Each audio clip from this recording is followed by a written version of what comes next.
Assalamualaikum warahmatullahi wabarakatuh. Selamat pagi, siang, sore, ataupun malam, Ibu Sira Kamila Dewanti Amalia SSMA dan rekan-rekan yang sedang menyaksikan.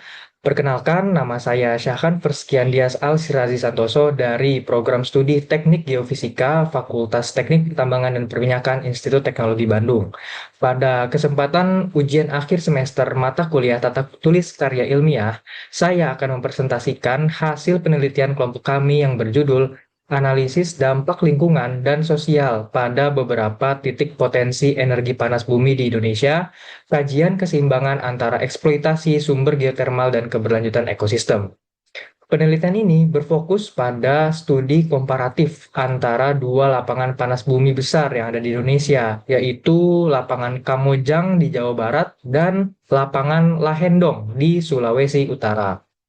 Nah, mengapa kita perlu membahas ini? Nah, Indonesia memiliki kekayaan alam luar biasa karena terletak di jalur Ring of Fire dengan potensi panas bumi nasional mencapai lebih dari 23,9 gigawatt. Namun, tantangannya adalah pemanfaatan energi bersih ini baru mencapai sekitar 10%. Di satu sisi, pemerintah ingin mempercepat transisi energi untuk mengurangi emisi karbon. Namun di sisi lain, aktivitas eksplorasi dan eksploitasi di lapangan seperti Kamojang dan Lahendong membawa resiko nyata bagi ekosistem dan masyarakat lokal. Nah, melalui presentasi ini saya akan memaparkan bagaimana dampak tersebut muncul dan bagaimana cara kita menyeimbangkan antara kebutuhan energi dengan kelestarian lingkungan.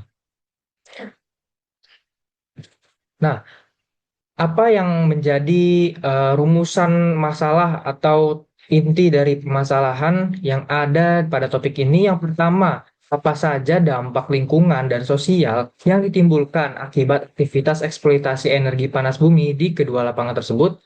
Kemudian yang kedua, bagaimana perbandingan intensitas antar dan jenis dampak yang terjadi pada kedua wilayah? Dan juga yang ketiga adalah upaya apa yang telah dilakukan untuk meminimalkan dampak negatif sekaligus menjaga keberlanjutannya. Lanjut ke metode penelitian. Dalam menyusun karya ilmiah ini, kami menggunakan metode penelitian yakni deskriptif komparatif, yang artinya kami tidak hanya mendeskripsikan kondisi lapangan, tetapi juga eh, membandingkan antara dua objek studi, yakni tadi lapangan Kamojang dan juga lapangan Lahendong. Dan data yang kami gunakan ini bukanlah akuisisi atau pengambilan secara mandiri oleh kami, namun kami menggunakan sepenuhnya data sekunder yang bersumber dari laporan resmi Kementerian ESDM, kemudian ada dari dokumen publikasi dari PGE atau PT Pertamina Geothermal Energy, kemudian juga dari jurnal internasional atau jurnal ilmiah yang relevan. Nah, untuk tahapannya, yang pertama kami memulai dari identifikasi wilayah kajian di Kamojang dan Lahendong, kemudian dilanjutkan dengan pengumpulan data literatur mengenai dampak lingkungan dan sosialnya. Kemudian setelah data terkumpul, kami melakukan analisis perbandingan untuk melihat bagaimana kondisi geologi, lingkungan, sosial antara Kamojang dan Lahendong, hingga akhirnya kami menarik kesimpulan dan rekomendasi untuk pengelolaan yang lebih berkelanjutan. Nah, masuk ke landasan teori yang mendasari topik ini. Yang pertama adalah energi panas bumi adalah energi yang berasal dari panas alami di dalam kerak bumi yang diekstraksi melalui fluida panas untuk menghasilkan listrik.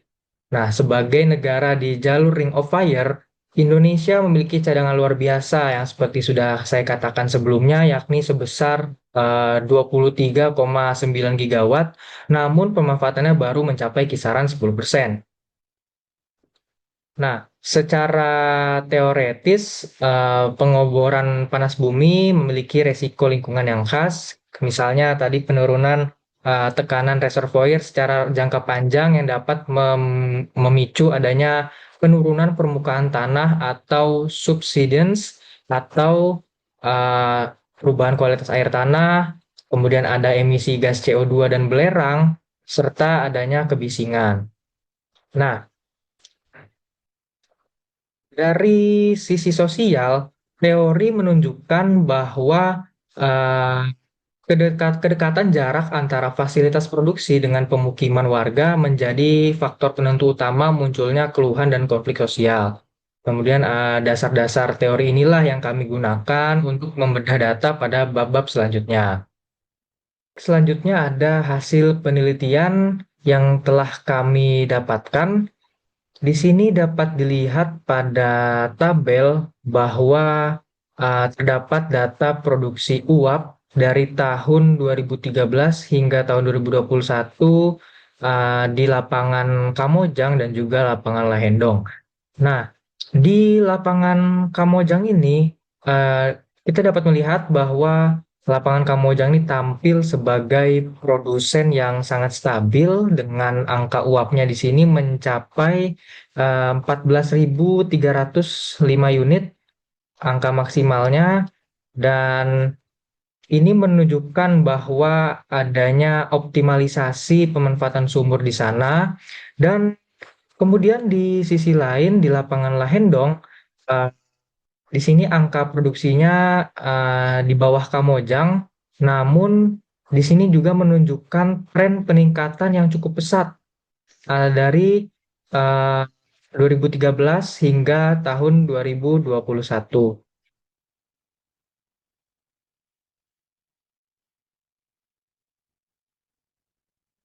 Namun, di hasil pengumpulan data dampak lingkungan, di sini menunjukkan adanya kontradiksi.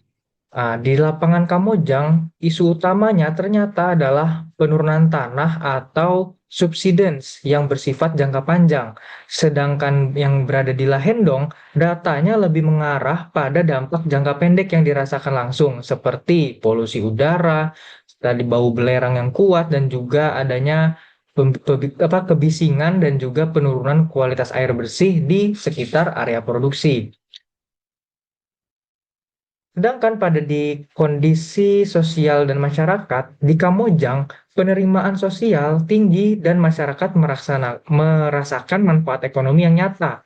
Sedangkan pada lapangan Lahendong, banyak keluhan terkait kesehatan dan lingkungan, serta persepsi adanya manfaat ekonomi tidak merata dan tidak dirasakan oleh warga sekitar. Nah, berdasarkan penjabaran dari hasil penelitian tersebut, muncullah suatu pertanyaan yang mendasar, yakni mengapa hasil di kedua lapangan ini begitu berbeda. Berdasarkan analisis kami, faktor utamanya adalah tata letak atau aspek spasial. Fasilitas di Kamojang ini memiliki buffer zone atau zona penyangga yang sangat baik, sehingga aktivitas teknis itu tidak mengganggu kenyamanan warga. Hal ini berbanding terbalik dengan di Lahendong, di mana sumur produksi berada sangat dekat dengan rumah warga, sehingga gangguan kecil sekalipun itu akan langsung memicu keluhan sosial. Selain itu, analisis terhadap sistem mitigasi juga menunjukkan bahwa prosedur reinjeksi di Kamojang telah teruji selama puluhan tahun untuk menjaga kestabilan tekanan reservoir. Sedangkan di Lahendong, meskipun mitigasi standar itu telah dilakukan, namun efektivitasnya terhambat oleh kondisi geologi yang reaktif dan interaksi fluida dengan akuifer yang dangkal.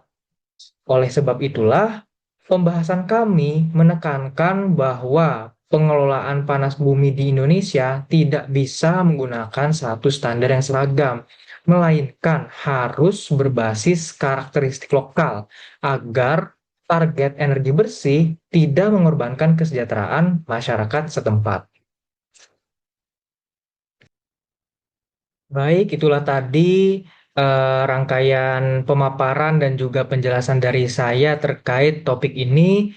Sekian presentasi dari saya. Apabila ada kekurangan, mohon dimaafkan. Terima kasih. Wassalamualaikum warahmatullahi wabarakatuh.